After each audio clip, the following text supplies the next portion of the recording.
Hello, my name is Amy Organista and welcome to my video presentation of my digital unit plan for World War II.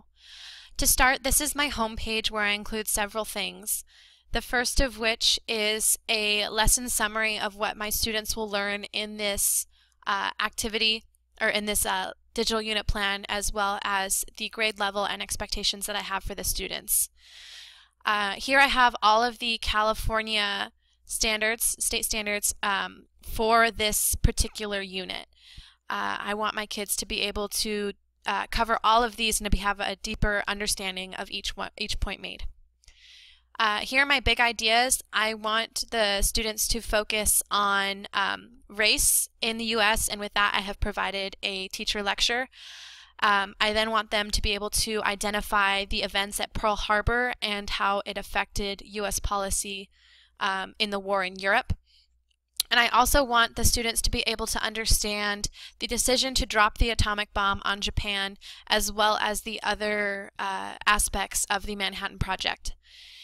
Here are my student learning objectives, where I want my students to be able to analyze lecture material based on that lecture, the teacher lecture that I give, and be able to answer questions using their higher level thinking skills.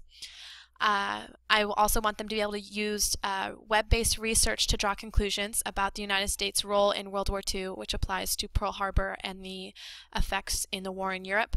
And I also want my students to be able to be organize information in a timeline that about the Manhattan projects, as well as the results of that project. Here is the Lesson 1 teacher lecture presentation that I provide for my students. Of course, each lesson has a different picture provided.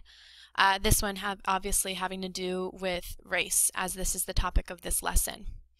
So here is where I give my students their teacher lecture and guided notes, where they can then look through this presentation that I have made for them.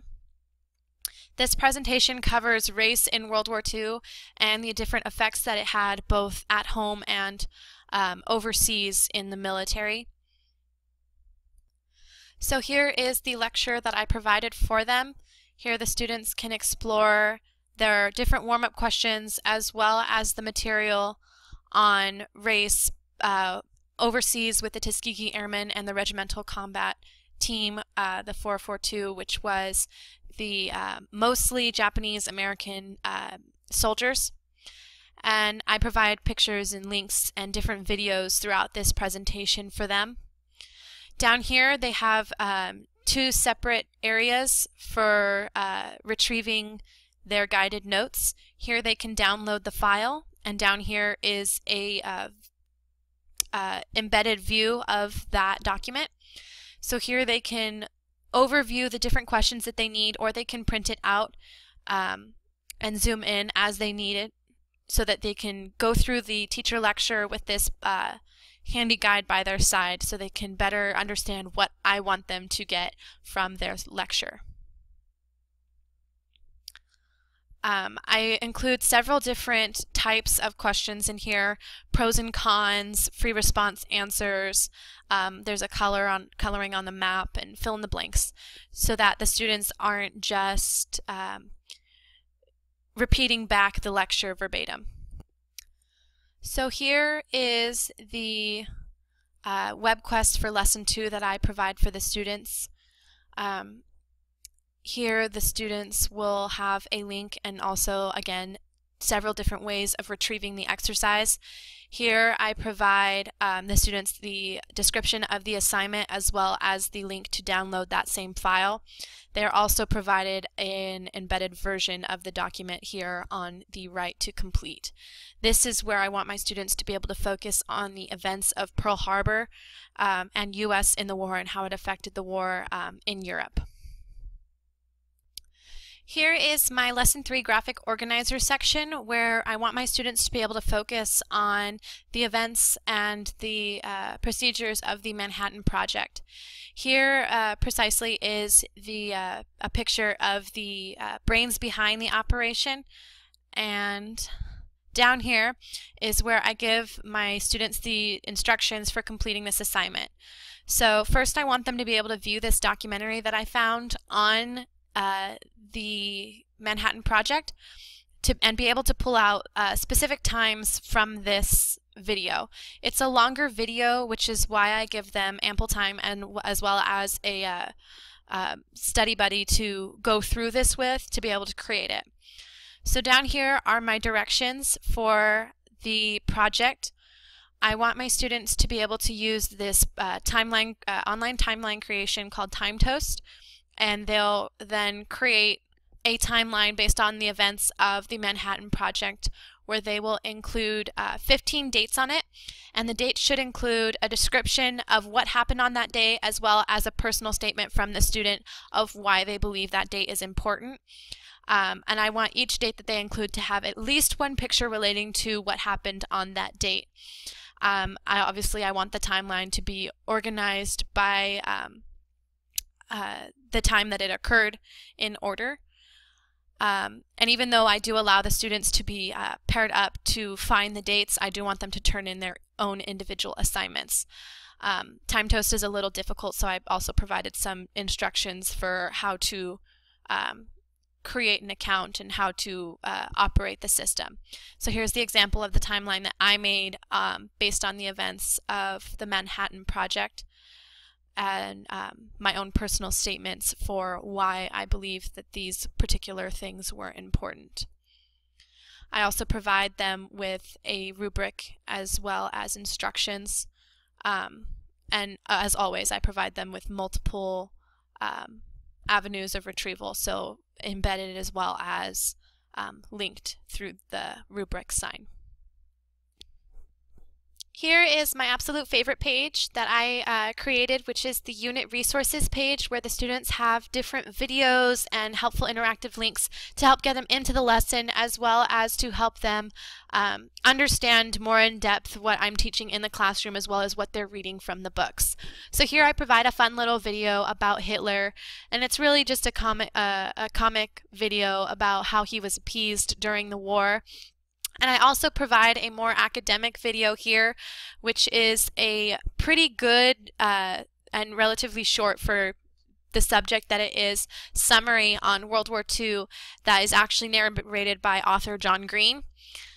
And down here I have different interactives that the students can engage in, from a National World War II museum, where the students can see an interactive timeline and operate or interact with this timeline to see different pictures and information and even videos on this war. There's also this really unique and cool video presentation on all the deaths that occurred in World War II. And there's different interactive sections of the video where students can see exactly how many people died in a particular place at a particular time. I also include several informational sites for the students, two of which are timelines, which are not to be used as sources for their timeline that they create in Lesson 3, but used as a general overview of all of World War II. And not just the Manhattan Project, but it also gives the students a sense to see what makes a good timeline.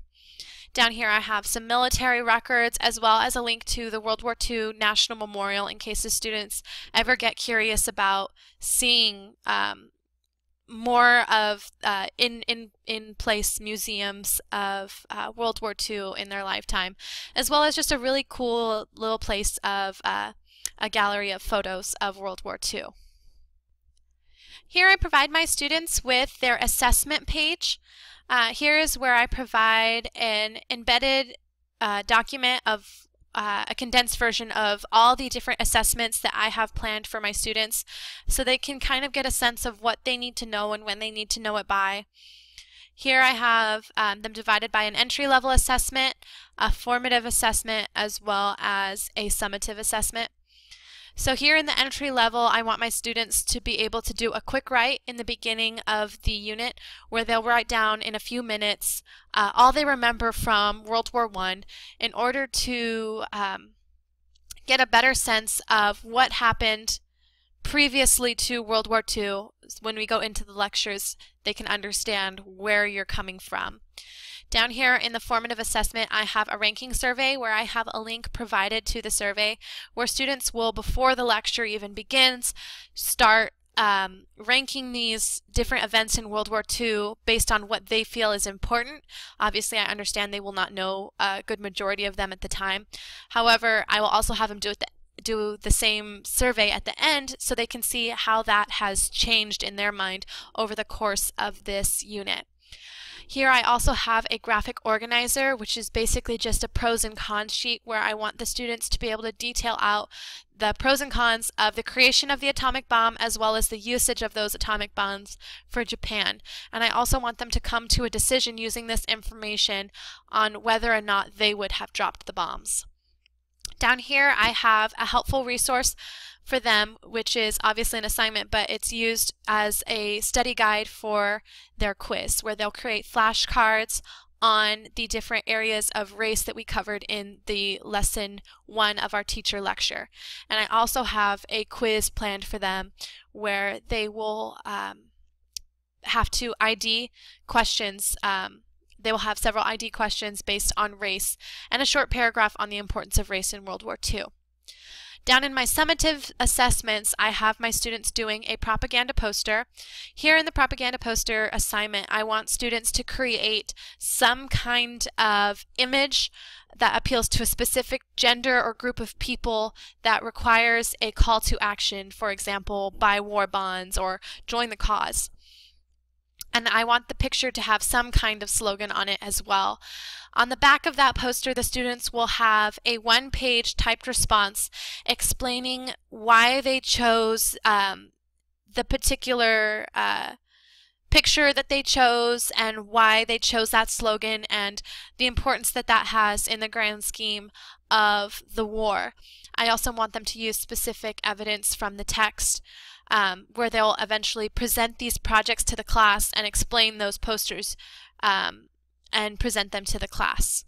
I also provide for them a rubric where they can see exactly what I require for that assignment. Here in my unit test, I have the students create a QuizStar account where they will register for my class and be able to take the test on the assigned day.